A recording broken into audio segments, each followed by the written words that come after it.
our program Freely and Critically, and today we have our special guest from very special circumstances from Ukraine, Vinnytsia, международных отношениях эксперт Iryna Panina, and of course we also have Gintautas Mažeikis, and perhaps Professor Gintautas will ask the first question.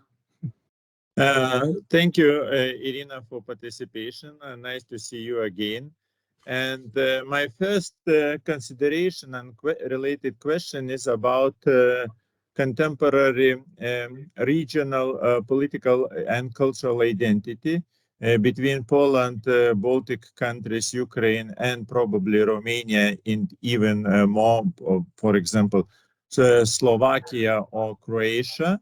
It some kind of political formation which is not clear. Is this formation inside of European Union as continuation of European East European partnership, or some kind of new political challenges? And later I would like to continue the same question related to the Belarus, you know, because that Belarus looks like gap in this regional political identity. But in any way, what is your opinion about possibilities of this regional politics? Could it contradict European politics or global politics, or could add something new, add value, you know, or what is the opinion about it in Ukraine? Okay. Hello, dear colleagues. Thank you for having me here. It's a great luck to connect with you because there is no electricity and internet in the different parts of Ukraine. And now I'm at a place with stable internet and electricity. Okay, thank you for your question. I would like to say that Ukraine is an organic part of Europe, yeah, and of Central Europe countries. And now I would like to say that Poland now positioned itself like a leader of this region. And Poland tried to fight against Russia, with Ukraine, with Lithuania, with Estonia, Latvia, and other countries which has borders with the Russian Federation. I think that we have common values and we have common past. But now we have to look into future, and now we are standing together. Yeah, I think that the main goal that Poland wants to achieve in these links between Ukraine and other countries in the eastern and central part of Europe is to make this country stronger and not to be like another bloc or another group of countries inside the European Union, but as a new unit, new union of countries which better understand Russia. And from my point of view, these intents could be something like to find a new points, to find new maybe options to fight against Russian information warfare, to fight against some economical influence of Russia, because you know that France and German is a strategic partner of Russia, and despite of all sanctions and so on, France and German stayed one of the main partners of the Russian Federation. Yeah, we constantly hear Macron saying that Russia needs Yeah. guarantees Yes. for security. Yes, and they have energy is a power, yeah, and the questions around the energy, around oil, around gas is a question around policy too, and it's very strict questions for France and for Germany, but not for Poland, for example, because Poland, Lithuania, Estonia, Latvia, they tried to has another sources of energy and another policy and another cooperation with countries from different regions. For example, these countries try to connect their links with countries from the Middle East or from the MENA region, for example, Northern Africa and so on. This area and this attempt of Poland to unite all countries in Eastern or West or central part of Europe, it's additional option to make European Union stronger. This is my point of view. Ukraine now positions and associate itself like an organic part of European Union, firstly, and secondly, as a part of Central Eastern Europe. I don't know that you read or not about the concept of Central Eastern Europe in Ukraine, but Ukrainian scientists use this term more than term Central Europe. The Central Eastern Europe is a symmetric term, not a geographical one, and for our scientists and for our politicians, and this term is more appropriate. They use it because this term helps us to associate us with the region which was under the Russian influence during the period after the Second World War, and this term helps us to find some special common values, special common past, special common links, economical, political, cultural links between our countries. And I would say that this region is a core part of European security structure, is a core part of European security and the border of the European Union. That is why it's too important to fix these links, to develop these links. It's like cooperation in early 90s or in early 00s. Then Central Eastern countries created some unions, create some groups, and they try to find solutions. They try to cooperate in economical sphere, in ecological questions, and so on. So this is attempt to find new options, to find new, to solve some problems, and to find maybe common position or common attitude to the issues, which is very important for European Union and for these countries too.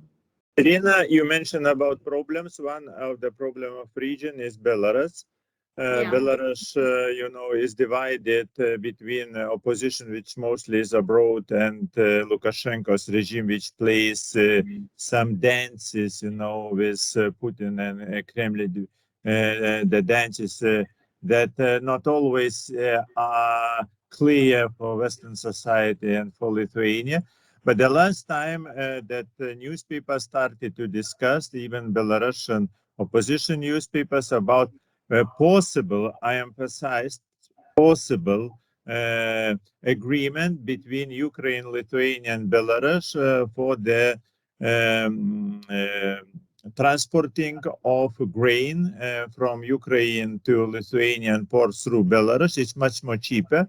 But from the other side, many of opposition considers that it's like betrayal of opposition or something wrong. maybe it's fake news actually, because it's completely unclear where they get this information. I tried to check in Lithuania and didn't find, but I know that Lukashenko proposed many times such a solution of grain problem, if he will get some benefit for the transportation of other goods from Belarus to Klaipėda. He plays this, as always, games, from the other side, Belarus threats Ukraine by military forces every day, and supports Russian aggression, military arms and logistics. This quite unclear. In any way, Belarus, it's some riddle, the question of region, what will happen in future.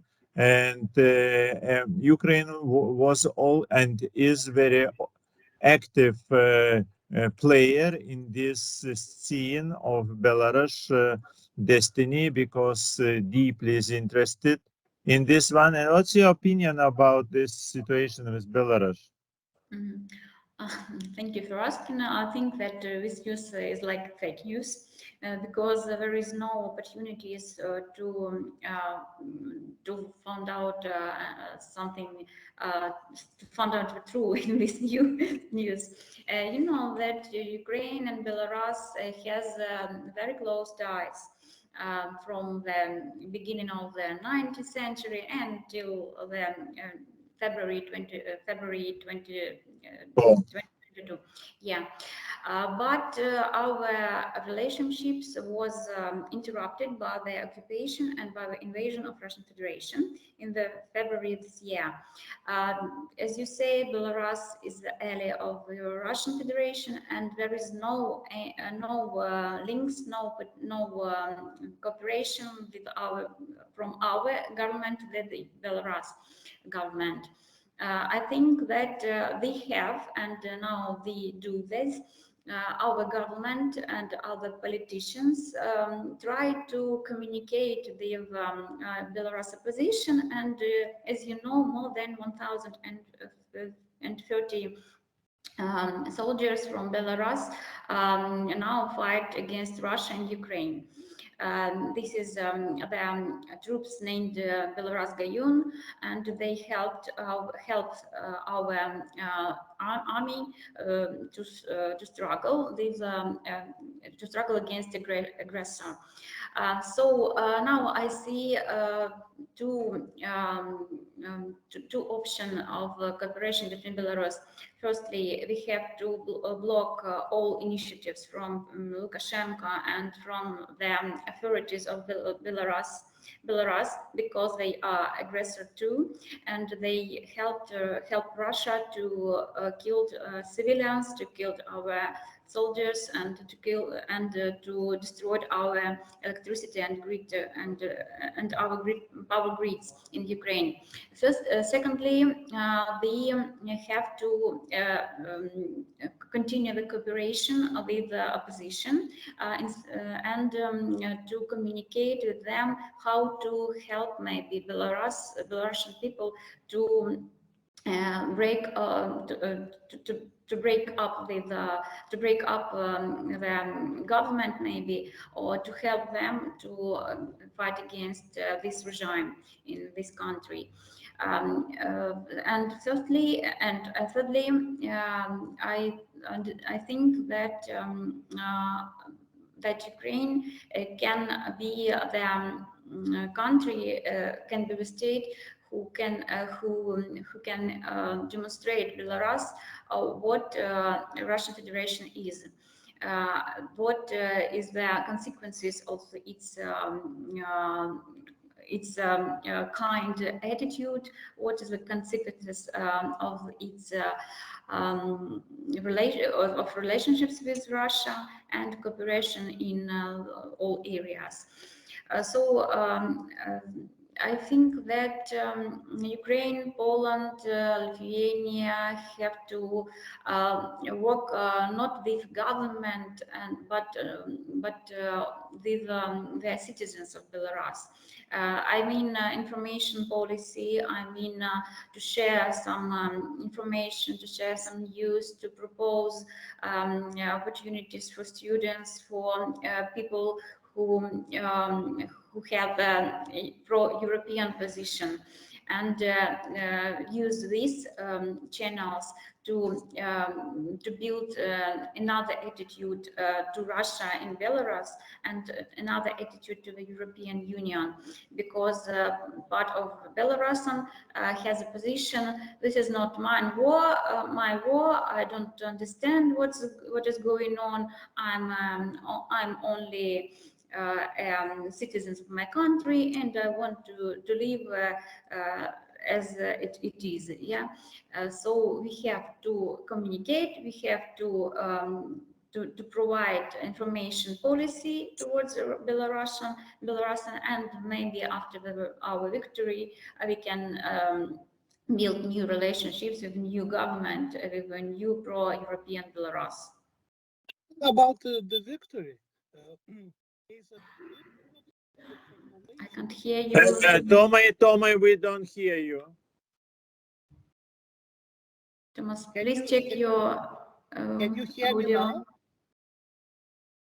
Can you hear me now? Yes. Talking about victory, he has a big problem with the formulation. Not to allow Ukraine to lose or to allow Ukraine to win. This is a huge difference. And how do you see in Ukraine, not just politicians discussing, but also academic staff like you, researchers, and the people? Is there the feeling in Ukraine, among Ukrainians, that Ukraine is allowed not to lose, or Ukraine is going to win? Of course, Ukraine is going to win, and we win. We will win. We stand with you stand with us, and we will win. Thank you for your support, and thank you for your deep understanding. And as you see, Russians don't know what to do. And we have a collapse of the system, of the regime, because they see their dark future. I think that Ukrainian army, that our armed forces of Ukraine demonstrates a strong, demonstrate their strong attitude to this question, and they demonstrate how we can win. Our people from the eastern and southern part of Ukraine support us, and every day we read news about some little help from our occupied areas. Our citizens forces informed our security services about the occupants, about the initiatives of Russians and Russian occupants in these areas. And after that, our special services try to